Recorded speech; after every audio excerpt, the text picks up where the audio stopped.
j'espère que ça va passer. On est bon? Ok. Moi, du coup, je vais vous parler d'accessibilité. C'est un de mes sujets préférés. Et maintenant, j'ai travaillé sur l'accessibilité chez Aviv depuis pas loin de 6 mois, je crois.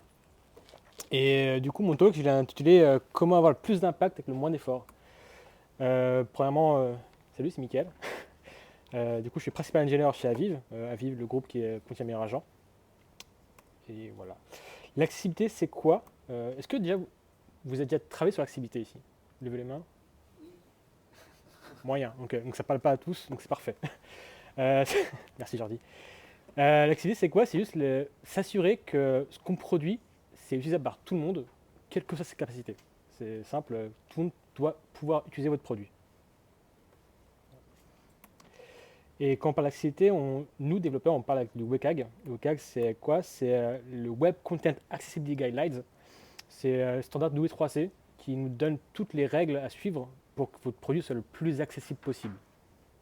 Tout en mettant les principes pour c'est perceptible, donc on puisse voir ou comprendre votre produit. O, c'est pour opérable, donc on puisse utiliser votre outil, votre produit. Le U, c'est understandable, donc c'est le comprendre. Et R, c'est pour robuste, c'est que votre produit doit être utilisable quelle que soit la plateforme utilisée. Donc, imaginons que vous faites un site web qui doit être utilisable sur Chrome, aussi bien sur Firefox que sur IDE, personnellement. Et voilà. Et du coup, le vocab nous donne des critères.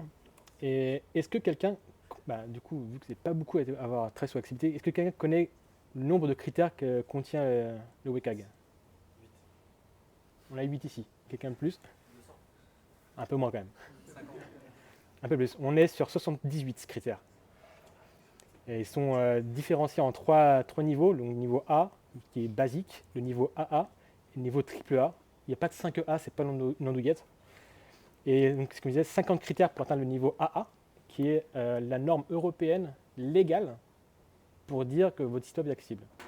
Il peut ne pas l'être réellement, mais légalement, vous êtes bon. On est bien. Ça vous paraît beaucoup, mais en fait, je peux vous montrer qu'on peut le faire assez facilement, au moins pour arriver à presque être AA. Ça rentre, c'est parfait. Ça, c'est un tableau fait par DQ System, qui est une boîte américaine et qui travaille aussi en Europe, qui fait que de l'activité. Ils font des audits, ils font des recos, ils forment les gens. Et ils ont vu qu'avec toutes leurs issues qu'ils ont cumulées, ou une partie en tout cas, ils arrivent à 94% du niveau AA avec seulement 15 critères. C'est-à-dire que ça réduit déjà quand même pas mal la liste. Et du coup, on va voir ensemble c'est quoi les critères. Déjà, on a le contraste, simplement d'avoir une différence de luminosité entre l'image ou le texte de premier plan versus la couleur qui est derrière. Simple. Il faut que ce soit un ratio de 4,5 par rapport à 1. Le deuxième, c'est le name role value. Ça, c'est un truc qu'on voit beaucoup. C'est que c'est un peu ce que disait Alexandre, ça? Non. Avant, c'était qui? Alexandre. La sémantique, un lien, c'est un A. C'est pas un bouton avec un clic, c'est un A. Il faut que les noms soient bien normés, simplement. Ou alors avoir un span avec un rôle link, ça n'existe pas, je crois, ou un rôle sémantique qui donne la bonne valeur. Ensuite, les infos et les relationships, c'est avoir une structure et une information qui sont cohérentes. Quand on a un label sur un champ field, un input, il faut que ce soit un label et non pas juste un span qui traîne au-dessus, qui du coup ne sera pas lié au champ qui est en dessous. Un truc qu'on voit aussi beaucoup. Parsing. Alors là, c'est un peu plus complexe. Non, pour nous, développeurs, c'est plus facile. C'est juste que votre HTML doit être correct. Toutes les bases doivent se fermer, toutes les bases doivent se fermer, dans le bon ordre. Et les éléments parents doivent être respectés. Donc, genre, un span ne peut pas contenir du bloc, je crois, un truc comme ça. Et ID unique, ça aussi. Mais tout ça, ça semble simple en fait, hein, c'est que du HTML basique. Mais en fait, avec du JavaScript qu'on- qu'on- qu'on construit, on peut facilement avoir des duplications. Si on fait des micro-composants, qu'on les retrouve plusieurs fois dans une page, si on met un ID sur un composant, il peut se retrouver plusieurs fois dans une page. Ensuite, non-text content. Là, du coup, c'est tout ce qui va être, comment dire, présenté à l'utilisateur doit avoir une alternative textuelle. Imaginons, on parle d'une image qui apporte du contenu, vraiment qui a de l'importance. Et il faut qu'il y ait un texte alternatif, donc un ARIA label, qui va servir au screen reader d'alternative textuelle pour retranscrire ça aux personnes qui vont utiliser le screen reader, donc les personnes qui sont aveugles, malvoyantes, tout ça. Ensuite, le focus order. Ça, on a des belles. Il faut que votre page web, quand on l'utilise avec juste le clavier, donc avec une tabulation, ce qui vous fait parcourir votre page, le focus order soit cohérent. On ne peut pas passer du premier lien au dernier lien ou passer après sur ce qui arrive au milieu, par exemple. Keyboard. C'est marqué keyboard, mais en fait, c'est plus que le keyboard. Votre site web doit être utilisable autre que par la souris. On est tous plus ou moins adeptes de notre main avec une souris ou un trackpad. On doit pouvoir utiliser votre site web avec un clavier, par exemple. Seulement avec un clavier. Ou autre chose, un dispositif de pointeur. Il y a plein d'outils qui permettent d'utiliser un ordinateur autre que la souris. Je prends un coup. Pardon. Le focus visible. Un truc qui était beaucoup à la mode quand j'ai commencé le dev, c'est de mettre des overnodes, enlever tout focus pour que ce soit beau. Mais en fait, on perd beaucoup d'informations comme ça, notamment quand on travaille avec le clavier. On tabule et en fait, on ne voit pas où on est. On ne voit pas sur quoi on peut interagir. C'est un problème d'activité. Le non-text contraste. Alors là, c'est à peu près pareil que le contraste, sauf que là, on parle plus d'interface composant, notamment un bouton. Il va avoir plusieurs états, donc un hover, un jack clicked. Il faut qu'on puisse voir son état. Et notamment quand on est en hover, on voit qu'on est dessus. Pareil, quand on est en focus dessus, il faut qu'on puisse différencier l'état où on est d'un autre état. L'utilisation de la couleur. De même, tous les liens, je parle des liens parce que c'est plus facile, doivent être utilisés avec quelque chose de plus que de la couleur. La couleur ne peut pas être utilisée seule pour faire une différence visuelle. Si on a juste une couleur sur un lien inclus dans du texte, quelqu'un qui ne voit pas les couleurs va pas voir qu'il y a un lien en fait, simplement. Meaningful sequence. Je crois que je me suis planté dans mes slides. C'est ce que je disais tout à l'heure en fait sur la navigation qui doit être cohérente. Et du coup, je me suis planté. C'est pour la même chose que tout à l'heure en fait. C'est le focus order. Ça. Là du coup, c'est la séquence doit être cohérente. Ouais. My bad là-dessus.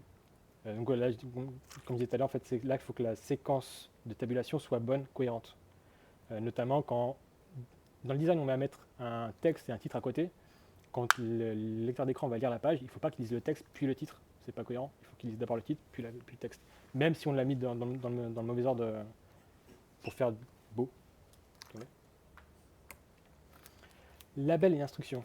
Alors là, simple, comme je disais tout à l'heure, tout input ou ce que demande une interaction avec un utilisateur doit avoir un label pour expliquer ce qu'il y a à faire, tout simplement. Et visible et aussi non visible. Exemple, si on veut mettre, genre chez nous, on a une carte avec un champ de texte pour saison de localité, genre sur Paris. S'il n'y a pas de label, tu as un champ de texte, tu ne sais pas quoi faire avec. Il faut que l'utilisateur sache ce qu'il va faire. Bypass block. Ça, c'est un truc, j'allais dire nouveau, mais non. Les pages web qui ont quasiment tous des menus doivent avoir un système de bypass de ces menus, car un utilisateur qui utilise le clavier, s'il veut arriver au contenu qui est après, va devoir se taper tout le menu à chaque fois. Donc on doit avoir un lien qui bypass ce menu, par exemple, pour aller directement au contenu qui l'intéresse. Ça lui permet d'économiser un peu d'énergie à tabuler 36 fois sur la touche pour arriver à ce contenu. Les titres des pages, c'est hyper important en fait. Mais ça permet aussi aux utilisateurs de voir directement, déjà juste dans sa barre d'URL, enfin pas sa barre d'URL, sa barre d'onglet, ce qu'il a consulté, ce qui est consultable. Et il faut que ce soit comment dire, concis et juste en fait. Il faut que et on ait savoir où on va, enfin où ce dont parle la page et où il est. On peut avoir plusieurs pages qui parlent de la même chose, mais pas chez pas chez le même site. Notamment, imaginons sur Meilleur Agent, on peut avoir les pages prix, tirer Meilleur Agent, et on peut voir la même page prix, mais chez Sologer, pardon.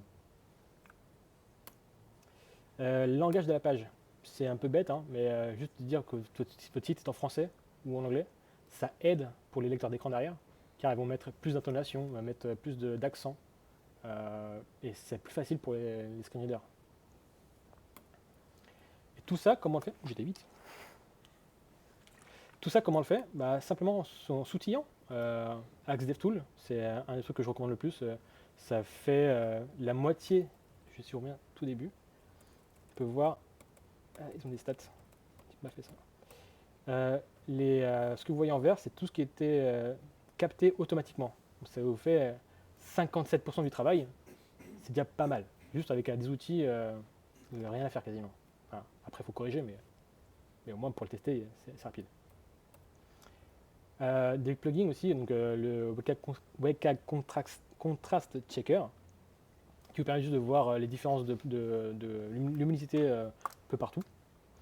Et aussi le Accessibility Ally A11Y, Accessibility Color Blindness en PaTiTest, qui permet justement de mettre votre page soit en noir et blanc, soit en Prenatopia, soit en Donatopia, tout ça, qui permet de voir avec des couleurs différentes, des teintes différentes, pour vous mettre dans la peau de quelqu'un qui ne voit pas votre couleur.